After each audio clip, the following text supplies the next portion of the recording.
America के राष्ट्रपति Joe Biden कल यानी 8 सितंबर को 3 दिन के दौरे पर भारत आ रहे हैं। ये राष्ट्रपति बनने के बाद उनका पहला भारत दौरा होगा। वो शाम को एयरफोर्स 1 से दिल्ली पहुंचेंगे। प्रधानमंत्री मोदी भी उन्हें रिसीव कर सकते हैं।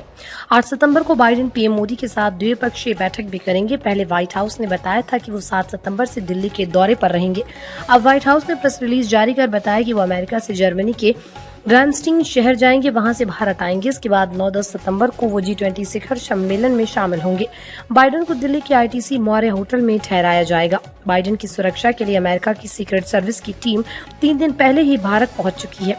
बाइडेन सीक्रेट सर्विस के 300 कमांडो की सुरक्षा घेरे में रहेंगे। दिल्ली की सड़कों पर निकलने वाला सबसे बड़ा काफिला भी उनका ही रहेगा, जिसमें 55 से 60 गाड़ियां शामिल होंगी। वहीं मीडिया रिपोर्ट्स के मुताबिक बाइडेन के लिए दुनिया की सबसे सेफ कार द बीस्ट को भी भारत लाया जा रहा है। एक समय पाकिस्तान का सपोर्टर रहा अमेरिका पिछले कुछ समय से लगातार भारत को अपना दोस्त बता रहा है। वहीं भारत भी अमेरिका के साथ स्ट्रेटेजिक पार्टनरशिप बढ़ाने पर फोकस कर रहा है। बात 1962 में हुई भारत चीन जंग की है। चीन ने 20 अक्टूबर को लद्दाख और मैकमोहन लाइन पर एक साथ हमला कर दिया। अचानक हुआ यह हमला भारत के लिए घातक साबित हुआ और हमारी सेना की तरफ से पूरी ताकत लगाने के बावजूद चीन की आर्मी बढ़त हासिल कर रही थी। इस बीच 28 अक्टूबर को अमेरिकी राष्ट्रपति जॉन F कैनेडी ने PM नेहरू को एक खत लिखा।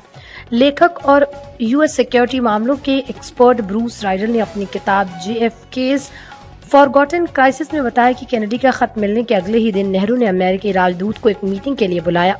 यहाँ तत्कालीन विदेशी मंत्री कृष्ण मेनन ने उन्हें मदद के लिए जरूरी सप्लाई और हथियारों की जानकारी दी। US एम्बेसडर ने दिल्ली में मौजूद ब्रिटिश और कनाडाई राजदूत को इसकी जानकारी दी। इसके बाद अमेरिका और ब्रिटेन ने यूरोप में अपने मिलिट्री बेस से भारत की मदद के लिए US एयरफोर्स के बोइंग 707 एयरक्राफ्ट भेजा।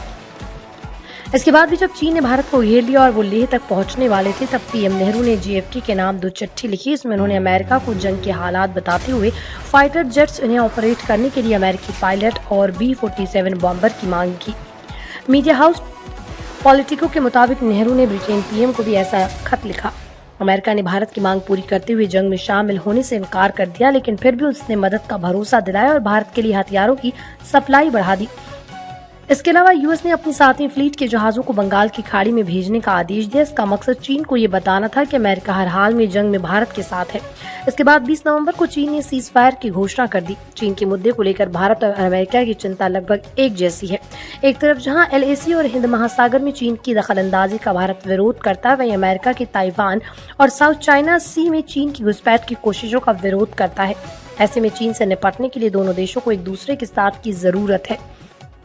इसके अलावा दोनों ही देश इंडो पैसिफिक क्षेत्र में साझेदारी बढ़ाकर चीन के दबदबे को कम करना चाहते हैं। हाल के वर्षों में चीन ने न केवल भारत पर बढ़त बनाने के लिए महासागर में अपनी गतिविधियां बढ़ाई, बल्कि पूरे साउथ चाइना सी पर अपना दावा भी ठोका। उसने इन कदमों को सुपर पावर बनाने की कोशिश के तौर पर देखा जा सकता है। यही वजह है कि अमेरिका भारत के साथ मिलकर क्वाड के विस्तार पर काम कर रहा है। क्वाड का मकसद हिंद प्रशांत क्षेत्र में महत्वपूर्ण समुद्री मार्गों को किसी भी सैन्य या राजनीतिक प्रभाव से मुक्त रखना है। इसे चीनी दबदबे को कम करने के लिए बनाए गए एक रणनीतिक समूह के रूप में देखा जाता है।